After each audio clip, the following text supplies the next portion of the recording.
Welcome to episode 2 of the Crenshaw Chronicles here on Big Boys.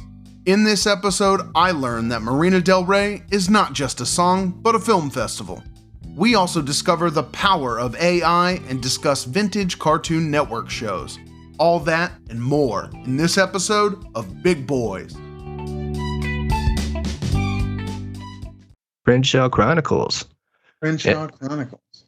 Dare I say the bonus finale of the Crenshaw Chronicles, as I haven't told you yet, but I do have another place lined up now, and God willing, that's good. Yeah, and it should be my I was going to say my final resting place. It sounds like I'm going to die there. That's not going to be the case, or I'm going to be buried there. That is also, neither of those things are going to happen. The soil out here in LA, it's just terrible for, but I digress. I have a room in a house now back in Santa Monica. So, whoop whoop. I just got to finish out this month. All right. Yeah, and it's the home for the foreseeable future. It's with a buddy. So, back to living with people that I actually know. This is a short detour. Yeah, and actually have some degree of trust. Exactly. Yeah. What's interesting? Damn, Santa Monica, you're gonna be right there on the beach. That'll be cool. Yeah, man. Yeah. Which is funny too, because I was pretty close to the beach in Culver City, because all those little small pockets of LA kind of blur together, like Culver City and Santa Monica. Yeah, they're all Santa Monica, Venice, Culver City, Palms. They all kind of bleed into each other so I wasn't that far from the beach when I was in Culver City. I was only 5 miles from it. But I've gone to the beach, ironically, about 3 times as much since I've lived over here in Crenshaw, Hyde Park, which is further away. Although I did see somebody. You're right there by Venice Beach. Yeah, I work on Venice Beach. Well, cool. I hear that's a good place to get pickpocketed. Oh, my friend. Anywhere in LA is a fine place to get pickpocketed. I work with a couple guys that are from California originally. My manager's originally from Compton. And then I work for another guy who various places around LA. I know he lived in Marina del Rey for a little bit and stuff. That's a nice area. Marina del which brings me to 2 points before I forget. One, I'm going to be at the Marina del Rey Film Festival at the beginning of next month. Because nice. The web series that my buddy Rue made that I'm in, that got picked up there. So we're going to go check that out. It's called Basque, Becoming a Serial Killer. For all those listening that want to check it out, they should do so. It's a fun, good time.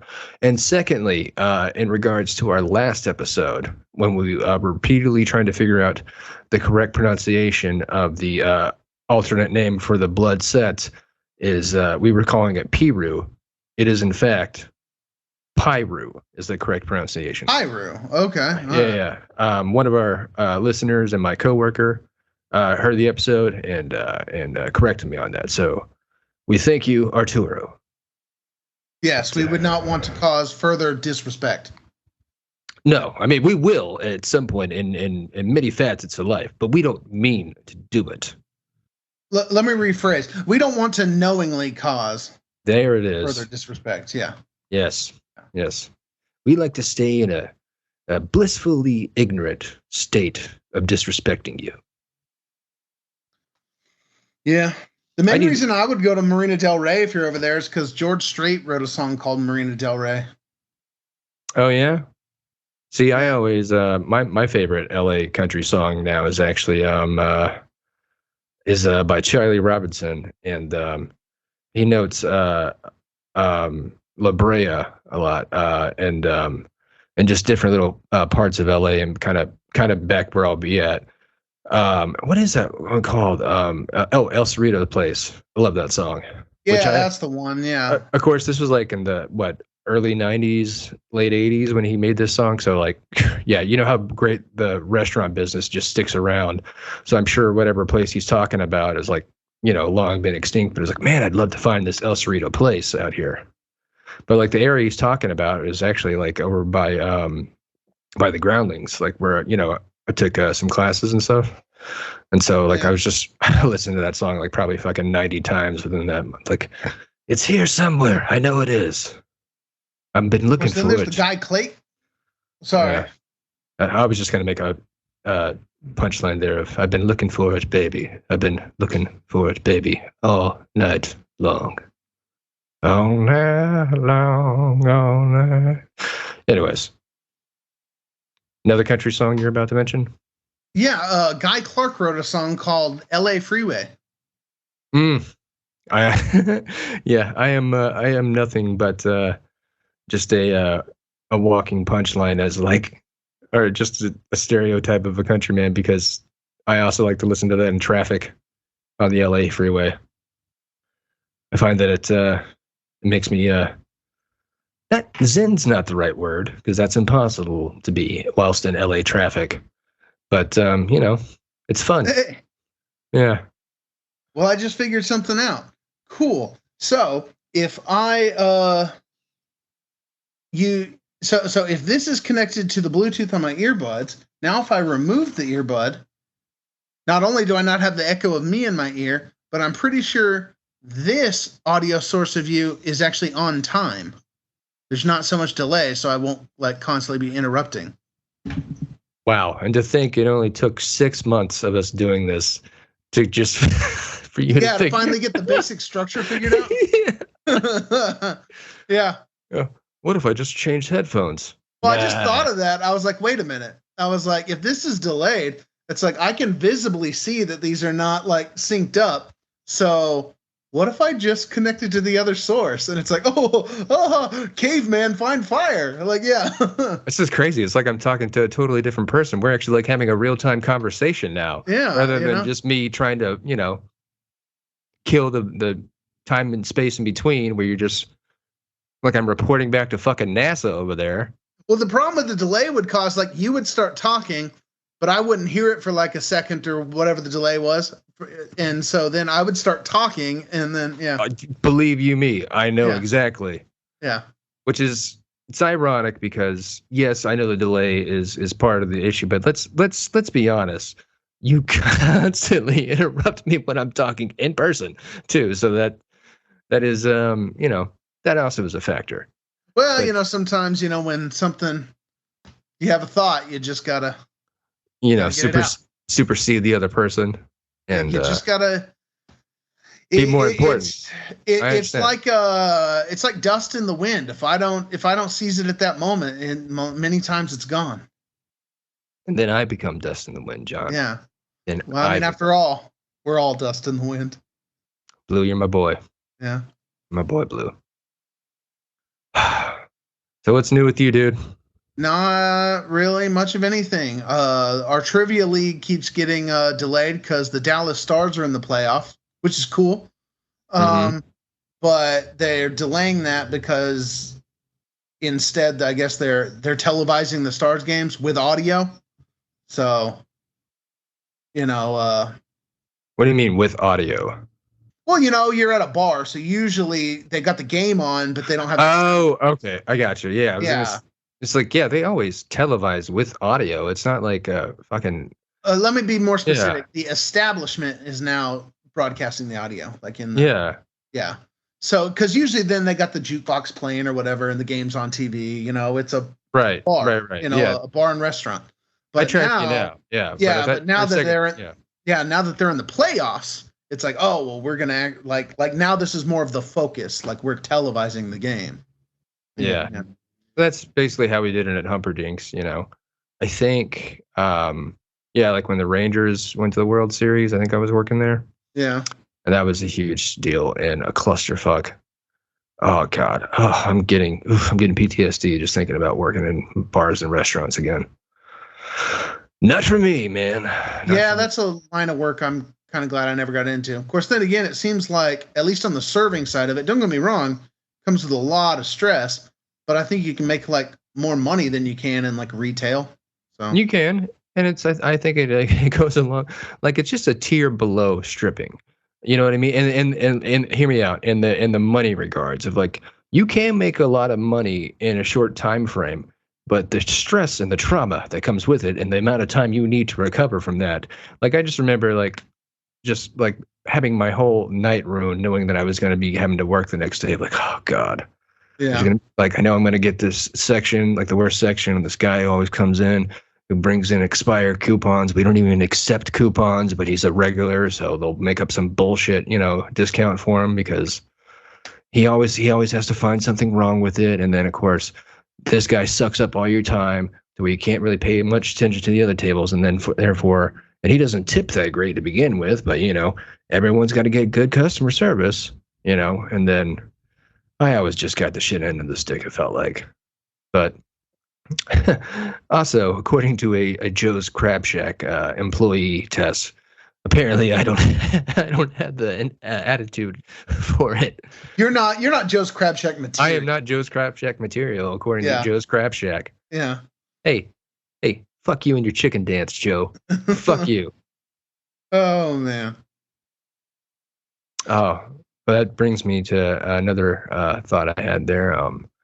I yelled at a ice cream truck guy this past week. Was he playing the wrong song? He was. Okay. But more importantly, he was playing the wrong song for 25 minutes straight. And the jingle I don't know if you've ever heard the ice cream song, which out here, I imagine, because it's got to be copywritten, right? But like everyone's got their own spin on the ice cream song. So it's like the ice cream truck guy doesn't get sued, I guess. I don't know. But anyways, his version is like the typical ice cream song. Yeah. That lasts, 20, 25 seconds. But at the end of it, it sounds like it's a fucking child's toy. Like it goes,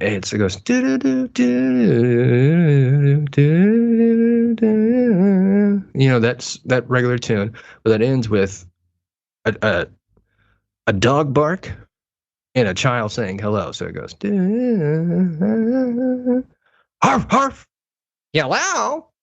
Imagine that playing, repeat, on repeat, blasting right outside my window here for 25 minutes straight for a month, every day at around 6 p.m. Now, most days I would be lucky. I'd be getting ready to go to work around that time. But on my days off, like today, that would be consistently playing for like 25 minutes. And now, Mr. Ice Cream Truck Driver, my beef, sir, is the fact that you were supposed to play that jingle when you were driving up to the spot to attract customers. Once you have already parked and you have attracted said customers, do not sit there blaring your goddamn song right outside my window. I'm pretty sure they just don't turn that off. They're like, oh, well, if we're attracting some customers, we'll attract more. Well, I think it's an individual entity. It's a guy with an ice cream truck. It wasn't like I don't know. Is there a big chain of ice cream truck guys? Anyways, I have no idea. I eventually, the psychological warfare eventually got to me after a month, and I finally decided to step outside and politely told them to turn it the fuck off. But somehow, you know how these things happen. Like for some reason, my face was all red, and I was like shouting over children. Just, it was not a good look. It was, yeah. But he did say nothing. He was able to hear me. Apparently, I was it off. Luckily, I was able to get my vocal cords to reach him, and he did turn it off, and I have not heard it since. All right, there you go. Problem solved. I guess, yeah. I mean, was it the right way to handle it? Debatable. Was it effective? No. Hey, it worked. It was. It worked, and nobody got hurt. So, I mean, hey, could have been worse. I don't know. I might make a short film about like just the rest of that guy's day. I'm just maybe that jingle was the only thing bringing joy and happiness in his life, and then he just has to go home and just plays it on softly on his phone, just throws his phone against the wall like it's not the same, and then he just breaks down, falling. Just sit there. Yeah. And his wife and kids just leave him. Just Pedro, please. Yeah. You won't tell us what's going on with you. It can't just be about the jingle. It's all about the jingle. The jingle's what ties it together. Otherwise, I'm just some jerk with a van. That's it. We're going to my mom's. I'm taking the kids with me. Fine. Otherwise, I'm just some guy with a food truck. Yeah. The jingle's what makes it an ice cream truck. Yeah. We're taking the truck to go to my sister's. Look, you can take the goddamn kids if you want, but you ain't touching my fucking truck. Actually, I was going to go the other way on that. Be like, go ahead, take the truck. It has no meaning for me anymore. What is life? Yeah. All this ice cream, it used to be sweet. Now it's bland. And he's just laying in a puddle of like melted ice cream in misery. It's like that scene from Apocalypse Now where he's just laying there staring at the ceiling fan. And it's just like, he's like, it's been 3 weeks since I've heard the jingle. Yeah. Just doing fucking, what is that? Like, what do you call it? Tai Chi, drunk with whiskey and fucking and drumsticks. Just yeah. Yeah.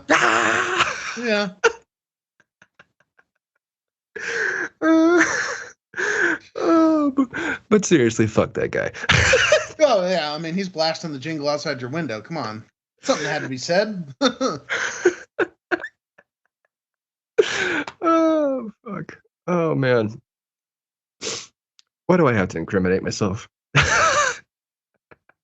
Like, Mr. Hickory, you claim not to have an anger problem. It says here in a bonus episode of your podcast that you just made a man, just lose himself because you had to step outside and you destroyed a man's livelihood. Like, yeah. You're gonna have to add him to the list now. Yeah. Otherwise, he's gonna come at me like Robert De Niro in Fear, Yeah. But instead of like a road flare melting down over his hand, it's just like a melting ice cream cone. Oh God! I think we got another sketch there. Yeah. That's good stuff. Yeah. Just get the popsicles, just laughing maniacally in a movie theater, just it's like all over his face. Yeah. Oh boy. So yeah, it's been my latest outburst. But went a while without him, Yeah, hey, every now and then. Yeah. And it wasn't like planned. I didn't hear it the first time and think, you know what? I'm gonna give this a month. I'm gonna give this guy 10 times and then I'm gonna completely lose it. Yeah. And this isn't a Martin Scorsese film here, dear listener. Let's calm down. It's not like I, grabbed his ice cream and like started beating the shit out of him with it. I just politely. Some ice cream here? Yeah. Some ice cream? Again, I need our viewers and our listeners to remember, you're on my side. Yeah. That's the correct side. Yeah. Remember, I'm a person too. And we gotta make sure that our 30 plus listeners are on, if nothing else, my side. Mm-hmm. Oh. So yeah, man, I'm excited about this film festival thing. Nice. Are you just going, or? Well, I'm going, but I'm in the. I guess he's just showing the 3 episodes that he has as like a short. Should really ask him more about that, but yeah, he informed me at least that the one that I'm in is screening. So Nice. And I'm very proud of that work. I did. He obviously wrote the script and it was very funny, but he let me improvise the bejesus out of that. And I'd say it's a good mix. It's a good, obviously I kept the stuff I was improvising. I stuck to what, the story was, but, I'd say it was probably about 50-50,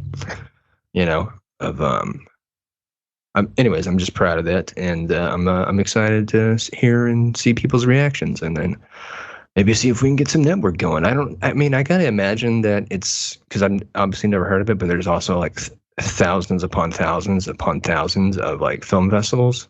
Yeah. but it is still, so I imagine it's a smaller one, but it is still in LA. And, even more important, West LA, where people have money, need money. So That's what you need.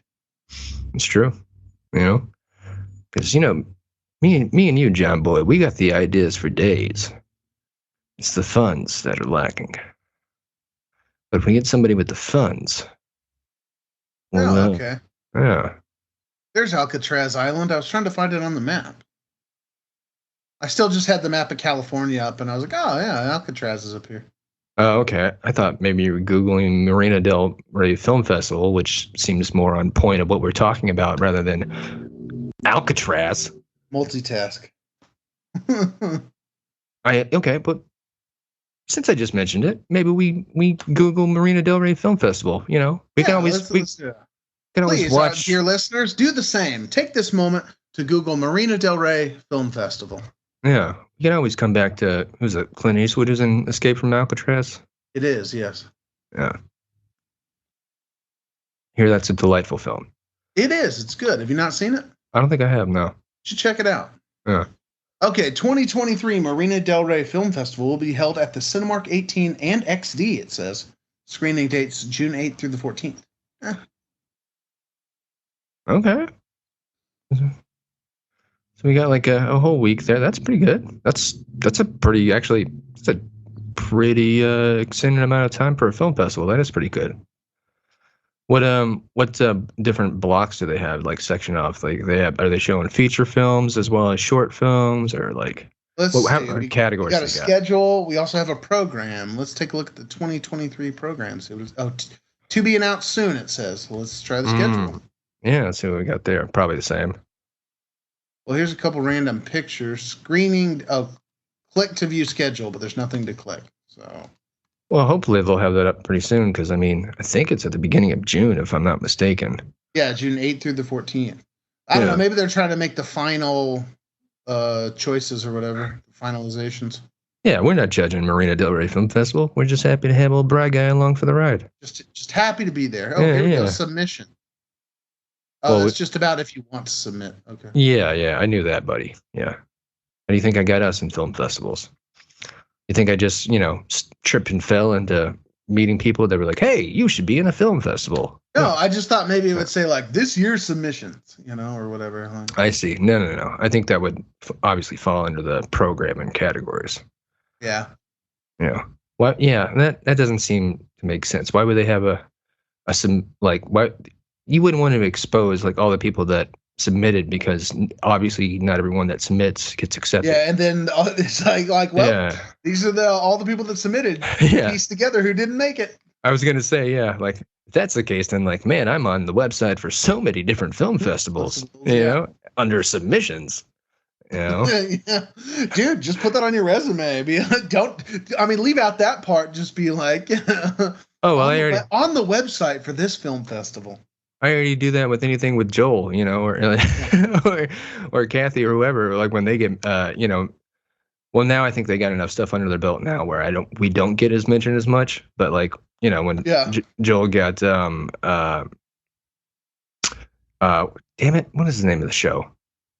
It's a huge series. The show got canceled, but I digress. The movies where there's a bunch of them. Oh, you're talking about The Purge? The Purge, yeah.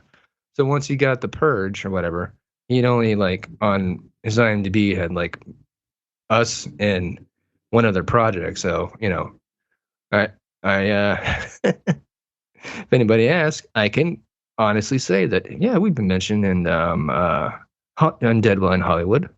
Yeah, but they did mention us, nothing more. But that's one of those when you answer the question just specifically, no need for extra details. Just give them the yes, we were mentioned. Yeah. And leave it to them to ask more questions. Yeah. Specifically, Deadline Hollywood said that an actor of ours was once in a project that we made, and now he's doing things that are, way more successful. I mean, not to brag, but we're kind of where he got his start, Ain't that the truth, Yeah, not to brag. you know, and I'm such a humble person, but like he owes me everything. Yeah. That should be your thing. Gabe so-and-so, his start. Like, Yeah, that's terrible. That sounds Yeah. like, yeah, I don't want to be that guy because that guy sounds like he's obviously full of shit and has nothing else to hold on to. And, you know, I like to, yes, I'm both of those things, but I like to separate them, you know? Yeah. I don't like to, you know, I don't like to compact that into one, you know, role Well, for this, trying to get producing jobs out here. yeah. This says the submissions are still open, so that's probably why the schedule and stuff's not Okay. finalized. Still, it's very late for, you know, Yeah. hey, maybe if they're accepting projects that are, Jesus Christ, almost a decade old now, you know, throwing unadulterated. Just update the date on it. They won't know. Yeah. You know, we look relatively the same. Yeah. No, we don't. But, well, I don't know. It's kind of give and take. Like, I could always just say I grew my beard after. And then for the change of hair, just say that was hair and makeup. Yeah. I mean, you grew it out more, you know? Yeah. Yeah. That's the only difference there. Yeah. But, think about it. I mean, Not quite as frizzy as it was when we filmed that. yes, I think it's only been 8 years since we released it. But if we think about it, because I spent a lot of time editing that mofo. We were filming it about this time, like 10 years ago. Yeah. Yeah. Yeah. Yeah, I spent a good while too trying to fix the audio on that too. Mm-hmm. Yeah. I've been watching a lot of the Offer on Paramount Plus. Have you seen that? No, I haven't. Oh man, it's inspiring, man. It's essentially how the Godfather came to be, you know. And it was of course, I'm sure it's parts of it are fictionalized or, you know, mashed together to make a more compelling story rather than, you know, lapse the time.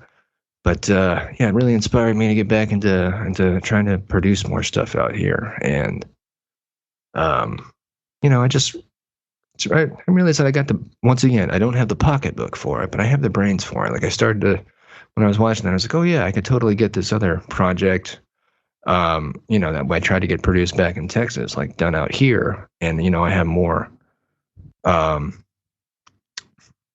have people that are, you know, more recognized out. I made connections with people that could bring more investors rather than, I hate to say, like, you know, if you've seen them in something that is, you know, been on television or, you know, a streaming channel, that's going to draw more money than a Texas actor. I'm not saying that people out here are more, you know, talented than Texas actors or anything like that. That's not, because obviously your boy's a Texas actor. I'm just saying, I get the business of it more. Well, I mean, you're in like the home of the business, like so. Exactly. Obviously, there's just going to be more going on. Like, and my point being was like, oh, I can, you know, it could be a win-win-win for all of us. Like win for me trying to get these scripts produced by my people in Texas, and then, you know, I do favors, getting more screen time for the connects I made out here in LA, and then obviously I get, you know, the benefit of being a producer on it, and then obviously trying to shoehorn my own way in there because that's what your boy does. yeah. But also at the end of the day, if we actually got like serious investors and they were like, no, we want like a big name in there, I'd be like, cool, I'm gone. That's fine. Just keep me in the credits. Yeah, as long as you can keep me on as producer or whatever, you know. Yeah, yeah. A writer, something. Yeah, and I hit up an old friend about a project, but unfortunately that project is it's in another deal. But it was just kind of like, you know what? I rack my brain again. Like I know, like I can write, man, but also I'm like, there's only so much time in the day for between me working a 40-hour job, trying to do this podcast with you, which I love doing, and this is actually honestly like the least amount of work. And then my community service, which I'm trying to knock out, which I've done the math on that, and it's like at the rate that I'm going, I got to pick up the more community service hours because at the rate I'm going, like I won't be done with it until like 4 years. So yeah.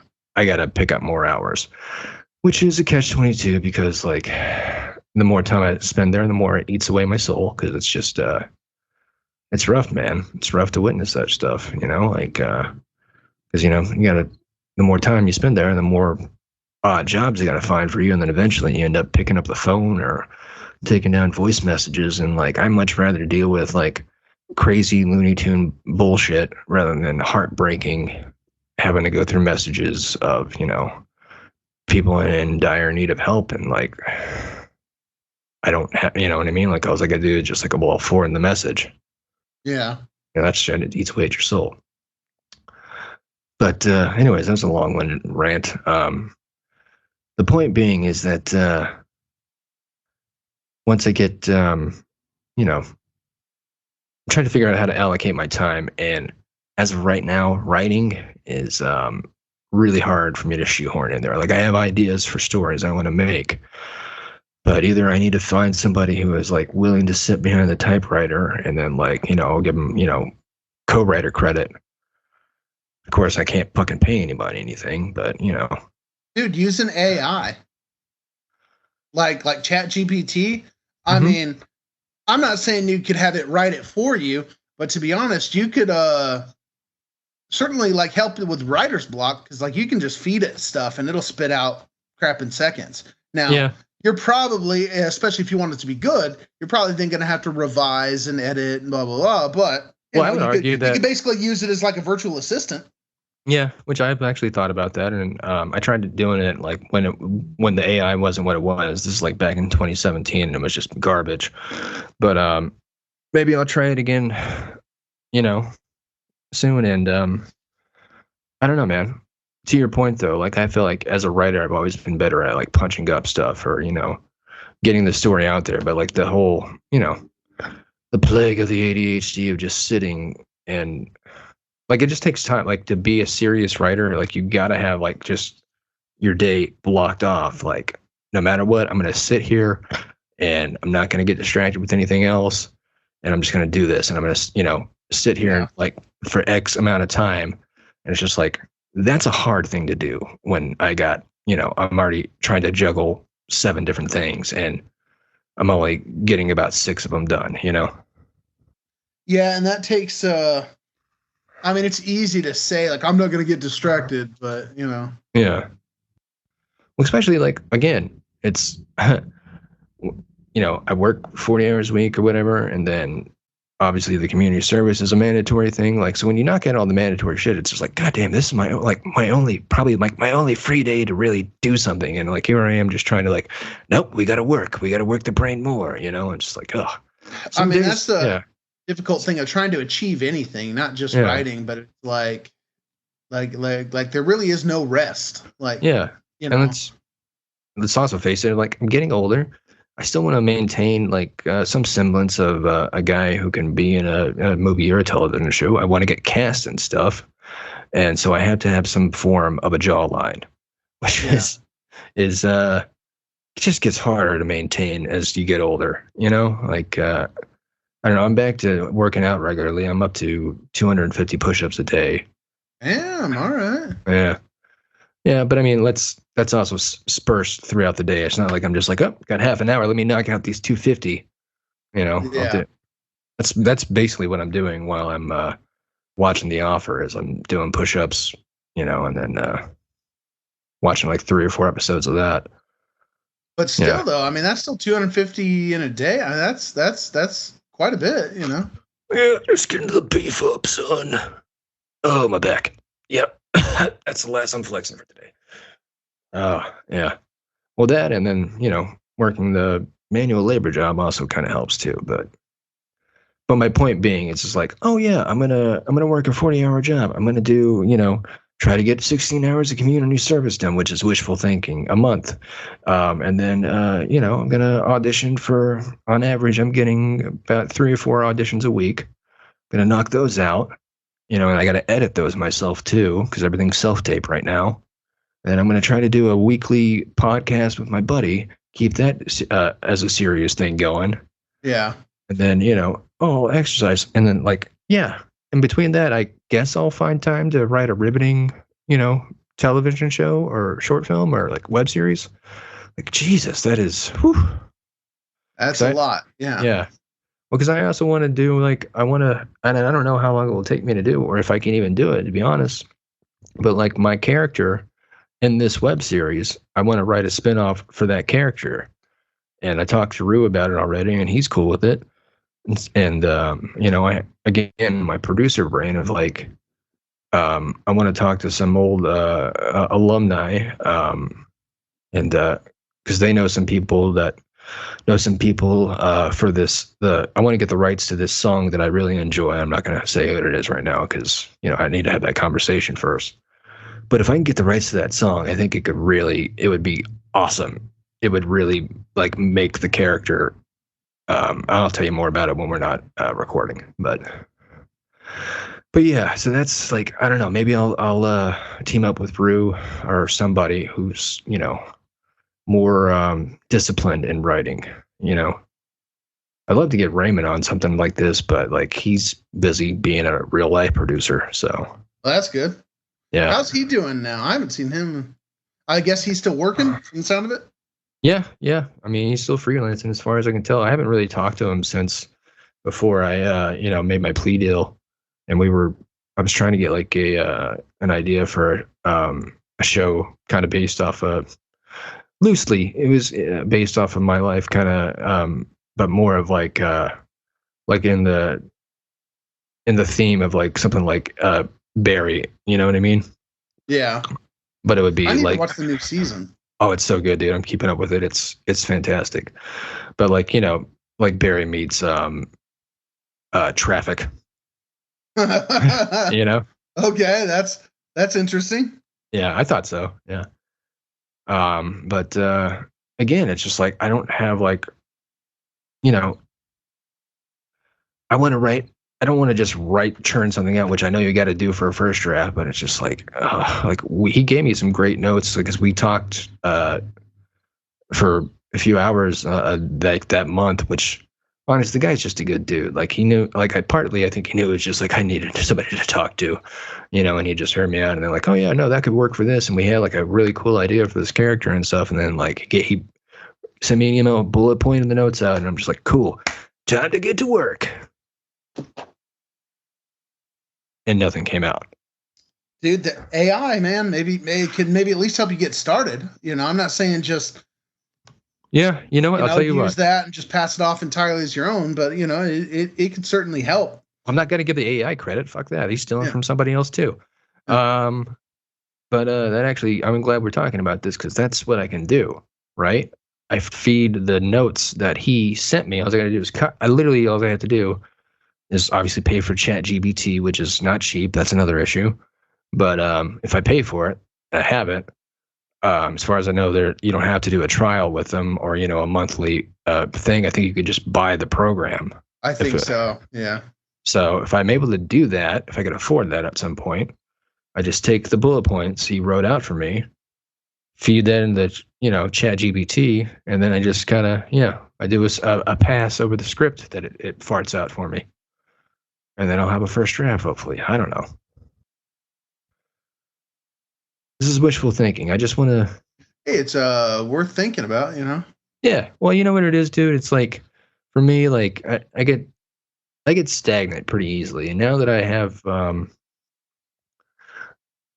my place to live, ain't going anywhere as far as I know, and I'm not gonna have to keep looking for another place. So that's taken care of. That's awesome. I'm not going to jail. And I'm staying sober. I still do, 4 or 5, meetings a week. I'm pretty embedded in that community. And my probation officer never checks up on me. In fact, he almost treats me like I'm a fucking nuisance every time. I'm just like, hey, do you need anything? And just, no, we're good. That's a bit of an overstatement. He's a nice guy. He doesn't treat me badly. Or officer, I'm not going to say his name. Thank you, probation officer. You're a good guy. My point being is that like that aspect that was just overwhelming my life for roughly the last 6 months, is it's come to a head. All I gotta, like, at least I know the rules now of like I just gotta knock out those aforementioned things and I'm good. I just gotta stay on top of my community service and get my AA cards filled out twice a week, which no problem. Like I said, I'm there 4 or 5 times a week, and I'm good. So now it's just like I'm stagnant, I need to do something to fulfill me creatively. Otherwise, I'm a spoiled little bitch, John, and I can't stand to be bored. Is what I'm getting at. Okay. And I think you knew that about me. Yeah, I mean, that's not surprising. No, you didn't seem surprised. No, it's because I wasn't. No, I could, though. I could be like, oh. Yeah. That might have been a little too shocked, but yeah. Brian wants his way again. What? Yeah. Yeah. But, yeah, I don't know where I was going with that. But, well, here's a question, and this could be good for all of our listeners. How much does ChatGPT cost? I don't know. I'm kind of trying to look into that. Yeah, and like, can we download it on our laptops? Because I see that they have like an app you can purchase on your smartphone for like $100, and you own the app. But that isn't necessarily transferable to your laptop, I don't think. Yeah. And especially since I have an iPhone and I have a PC, that doesn't help at all. Well, I'm seeing this one here, GPT-4, but they might still be in production stages of that. So you can't download it for your own personal computer? Like a GPT-3? I don't know. I'm trying to... Because I don't know, was it originally an open source software? I think so. So a lot of that's on what's that site?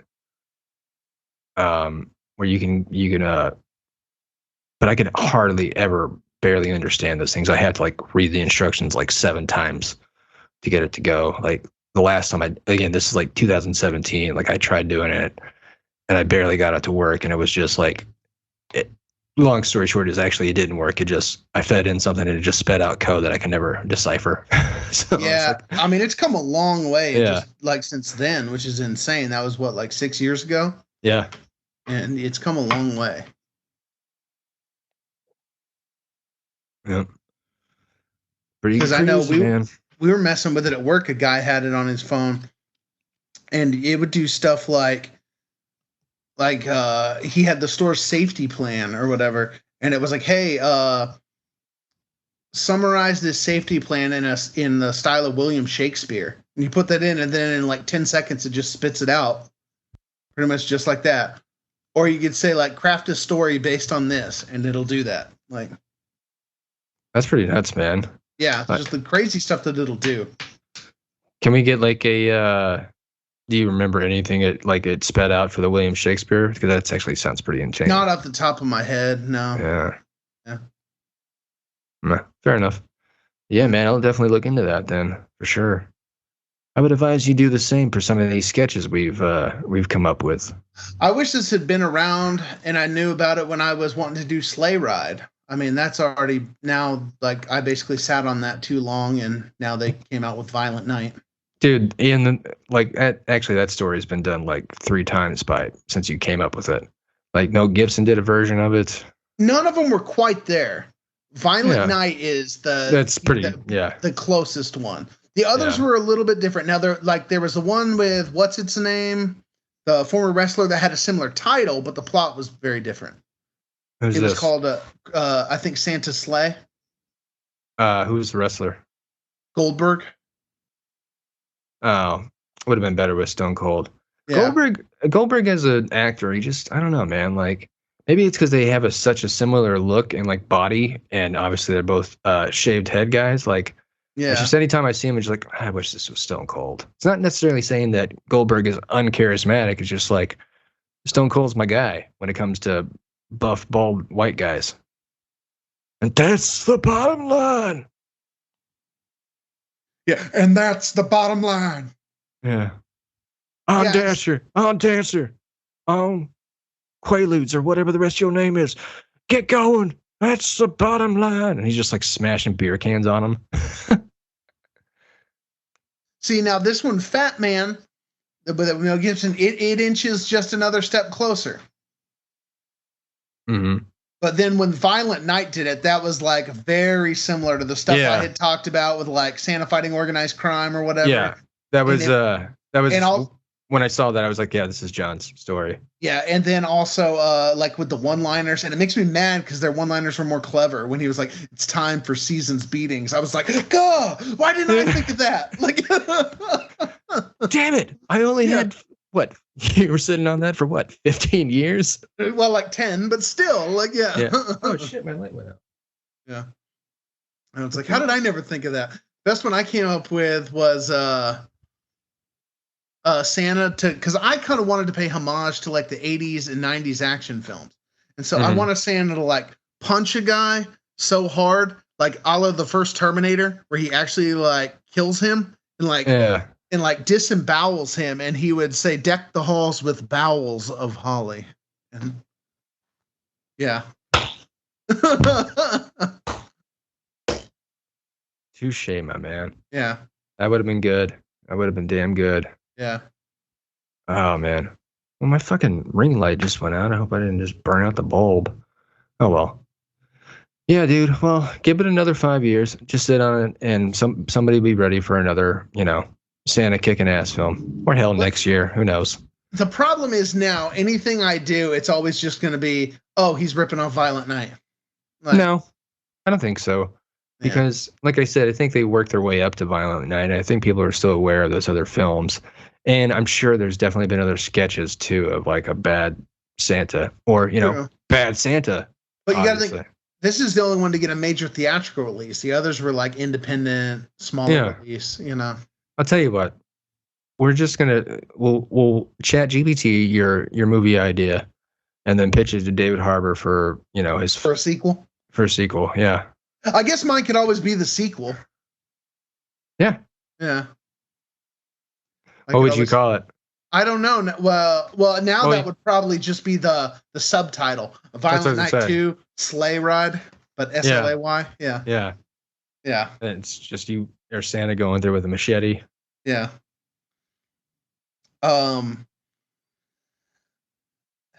So, but what I should have done a long time ago, and I talked about doing this, and me and the guy at work talked about doing this, and like everything I do, I didn't do anything. I just talked about it. Was we could have made little web comics and made like maybe like an Instagram around it or whatever. Because then there's also a very real possibility. I mean, who knows? But it's completely within the realm of possibility that if you would have done that, gotten even just a little bit of a social media following, then when they go to make Violent Night, there's a chance that I could have gotten like a little bit of a payout if I tried to say like, "Oh, you're stealing my idea that I've got Sleigh Ride." They might have just been like, here's like $100,000 to just shut up and like, Yeah. Yeah. I mean, that's, I told you about that musician I used to work for. It's kind of, I think what happened with him is that he had when the Riddler was coming out with Jim Carrey as Riddler in that Batman film, they had a band called Riddle Me This, and at first I think Warner Brothers tried to send him like a cease and desist thing, but then he hired a lawyer, and I think they ended up going to a settlement. Yeah, especially if they could prove like the band was like had the name first and was already operating under that name. Yeah. Think about it. I think if you probably find it on YouTube. What's his name? The guy who does all the reporting for MTV, like the one serious anchor. He doesn't do TRL or anything like that. Kurt, what's that guy's last name? Anyways, he did a segment on it, or he at least talked about it in the MTV news at that time. Kurt, how do you say his last name? Let me see, Wagner. That's not it. Oh, Kurt Loder? Kurt Loder. Yeah, my man. He's got so many sexual puns for that name. Oh, I'm sure he does. He would have to. Mm-hmm. Kurt Loder. Yeah. We'll just give it 2 seconds. Yeah. I would You could just say, you could segue any, like, just think of all well, the you could things. also have tons of cool names like Kurt Loader, and it'd be like fully loaded, but it's minus the A. It's like his name, LOD. You know? Yeah. Well, I'm stuck on the phrase "load her," Yeah. and then obviously there's got to be some pun of like, oh yeah, Kurt loads her. Oh, Also, that would be like his adult film name, Kurt Loader. Yeah. or loader really, because let's be honest, it's already there. Like, why Yeah. change it? Yeah. Yeah. Well, yeah. You don't need to change a thing. Yeah. Yeah. Yeah, that is definitely on par for him. I'm sure that was a fallback. But then again, as a man speaking with the last name Hickey, you know. I mean, yeah, you're not too far off yourself from having a stage name. Yeah, hey, you know, if knock on wood, if I find myself catching some terrible disease or something that I can't pay for out of pocket because I don't have insurance, you're gonna, you know, you heard it here first. You're gonna probably see in some Hickey BJ Productions. Yeah. On some Brian James Hickey Productions up on the Pornhub. And, hey, you know, you could always, hey, there's always OnlyFans. There you go. yeah, and there's going to be some production quality to those cinematic short pieces. Yeah. Yeah. It will be good sound, good video, and only once every few videos you'll hear me say something like, "Damn it, my fucking light went out." Yeah. You'll always be like, "Oh man, yeah. Got to finish the scene though." Yeah, as they're just like, yeah. I'm like, oh shucks. There's anybody? Sorry guys, it's ruined. Yeah. Yeah. This ruined the scene. Yeah, it's ruined. Nobody will appreciate my OnlyFans video without proper lighting. Yeah. It's no longer art. It's just gross. Get the fuck out of here. Yeah. Like, I'm an artist, not a pornographer. There's a difference, and lighting is that difference. Yeah. Yeah. So can you see how serious I am in my face? No, you can't, because my light went out. Get the fuck out. Or if you want to make it art, just have a bunch of like with stuff strung together. It doesn't really make sense. Like number one, it's in black and white. And then you could have all that, and then for some reason there's one guy laughing, but with like a single tear, like like. Oh man, there's got to be like some French New Wave porn done in America, right? Yeah. And then at the end, it's just fiend. Yeah. Yeah. Of course, we gotta have a little pun at the end. Peen. Yeah, exactly. And then, like, oh, man. We are adult children. I know that. Oh, absolutely. Sure. Yeah, we are large kids. Oh my god, dude. Yeah. Tell you what, man. That is the only thing that reminds me that I am no longer a child. It's just like now that I work out, I'm trying to do regular workouts. I feel like I'm aging like an old wrestler, Now that you work out. Yeah, I'm just waking up with pains in my back. Oh, brother. Shouldn't have taken that choke slam last night. Oh, goodness. I shouldn't have let him throw me off that 15 feet steel cage. Yeah. And in actuality, all I'm doing is exercises with my own goddamn body. Like it should not hurt that much. I did sit-ups. Yeah. All I did was what my ancestors did without thinking all the time, Yeah, where they just moved and yeah. And we're just in shape. Yeah. Which makes sense because I do like the first hairless chimpanzee to walk upright, Yeah. Long legs, dumbass long arms. Look, hairless, and it's not even mange. Yeah. And this torso that just did not get the message that we were supposed to be tall. Yeah. Mine didn't get the message we were supposed to be thin, so it's all right. No, I think what it is that you I think you watched Johnny Bravo too much as a child. Yeah. Yeah. And maybe I just played too much Donkey Kong. And they're like, hey, what if Donkey Kong was hairless and emaciated?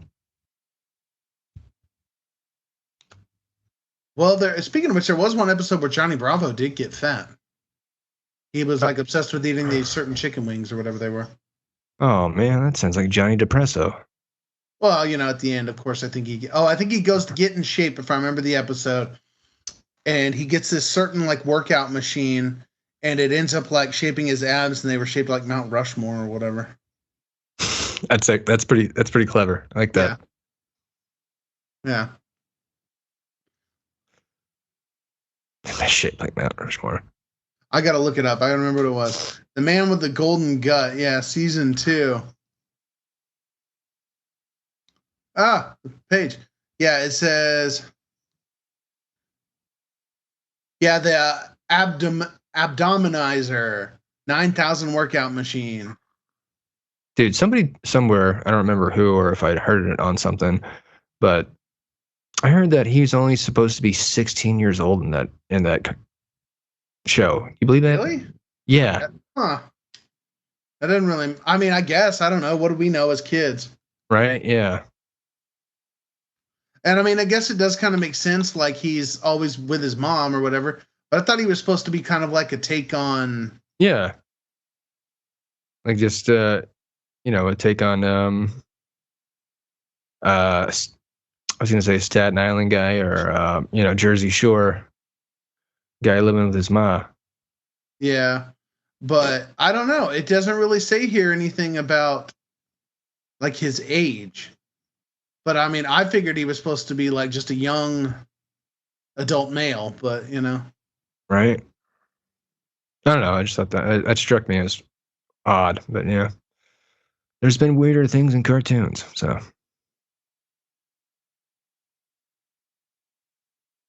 You there? Did you just freeze? No, yeah, sorry. I was reading about Johnny Bravo here. Yeah, we're still recording a podcast here. Yeah, about Johnny Bravo, of which I'm digging up information. Right, but sometimes, John, rather than interrupting me when I am talking, perhaps as a co-host, you could add something when I stop talking. Yes, and it will be the useful info on Johnny Bravo. Let's hear it. Oh, well, you threw me off here. The only thing I was seeing is maybe because there is one thing here. It's talking about the frequent adult humor. Excuse me. The frequent adult humor that's in the show. And it says in one episode when Susie calls Johnny to ask, Johnny nonchalantly tells her to call back in 15 years when she is a co-ed. Okay, not him. Never mind. But wait, what? So that's her. I think she was the kid on the show or whatever. So either I've gotten some bad information, or that's just weird as fuck. Yeah. Because why would how old is the kid? Is it supposed to be like a child, or I like? think so. Yeah. Okay, well, maybe that's, I don't know. I don't like that though. And like Johnny Bravo's just grooming. I don't think so. I don't know. It's got absolutely no context on that episode, though. Yeah, well, what I just said was clearly an overstatement. I mean, he just made one sentence and it's a cartoon. Oh, man. Well, as I was saying, I think this is going to be our last round of the bonus episodes. I'm gonna, we'll edit this one out, and I'm gonna, try to pick up some more community service. And then we'll start our season 2. Well, here's what we're going to do. And I don't know why we're talking about it on the air, but hey, maybe the people want to hear this. Let's get 3 in the can first before we start shoving them out. Like, we're going to shove this one out when we can next week. But, let's get, like we did last season, let's get at least 3 done, recorded first before we start editing them out. That way, if, we can still try to keep pushing them out on a weekly basis in case something comes up where we can't do it. We can be ahead a little bit. Yeah. Because I like this format that we got going here, where we do 10 for a season and then we take a little break, come back, do 10 for a season, take a little break. All right. Yeah. Sound good? Sure. That's what we'll do. All right, man. All right. Talk to you later, bud. All right.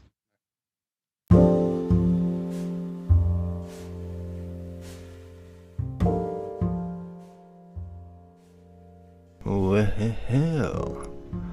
how about that for a follow-up bonus episode, dear listener?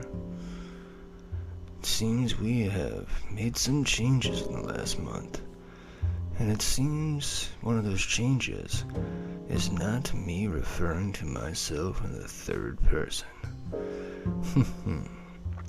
Oh no, dear listener. Your boy B. Hicks. He's always going to acknowledge himself in the third person, like the true crazy man he is. But upon those other changes that did happen, boy are we excited. I'll be moving into another place at the beginning of June. I'll also be in a film festival, also at the beginning of June. I tell you, dear listener, if June were a tune or a song, I'd listen to it all day long. I feel like June's gonna be my month, and I am looking forward to it. I'll be broke as a joke, but maybe I'll even tell a few while I'm at it. Oh, it's also great that the Dallas Stars are out there in the playoffs now. That is hunky-dory. Glad to hear that. You know, one of the teams got to be out there, getting in the playoffs. And it's around this time that I always forget that hockey is a thing that exists. Or really, sports in general, if I'm being honest. I just don't keep up with them as much as I used to. Until someone from my hometown makes it into the playoffs. And then I just hop right on that bandwagon. Yeehaw! I've been here all along. It's the art of a true fan, dear listener. Let's see, what else do we learn in this month? I learned that, there are some noisier neighborhoods in Los Angeles that are noisier than others. Some are noisy because of, clubs and nightlife. Others are noisy because of batshit crazy people. And though they may be two different types of people that you find, whether in a club or in the streets, I find both are equally batshit crazy and, well, I don't know where I was going with that, but I guess what I'm trying to say is that it's easy to look for the differences in people, but if you look for the similarities, dear listener, you can always find that deep down we're all mother effing bonkers. And that's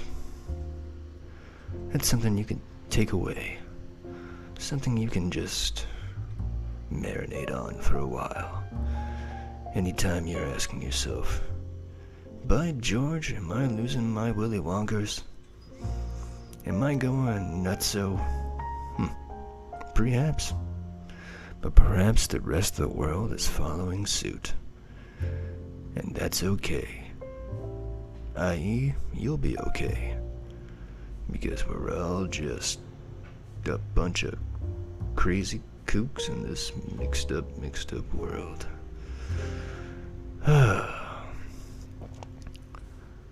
I tell you, you do this podcast on a weekly basis, and it's like riding a bike. You fall off the first 7 times and rack yourself in the growing, repeatedly. But eventually you get the hang of it. But then you step away from it for a month, and it's right back to racking the growing.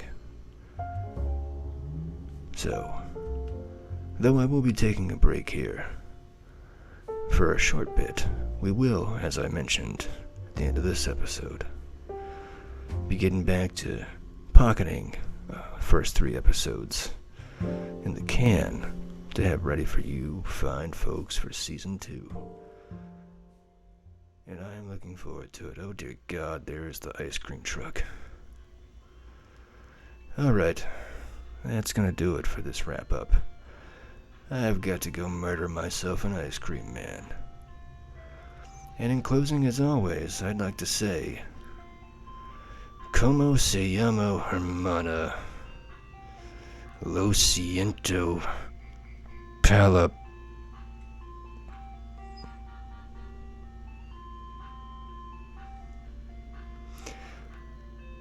Lo siento, Palapinto.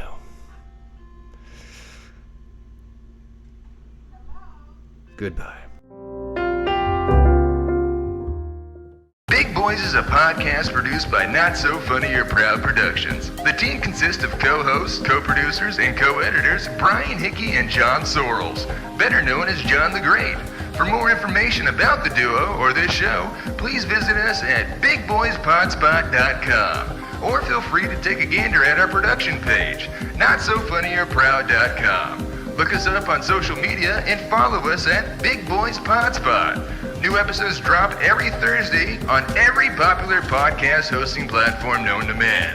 So please be sure to like, subscribe, vibe, describe, contrive, confide, collide, abide, preside, tell your tribe, and most importantly, do prescribe. Me and Elixir for talking out the side of my neck.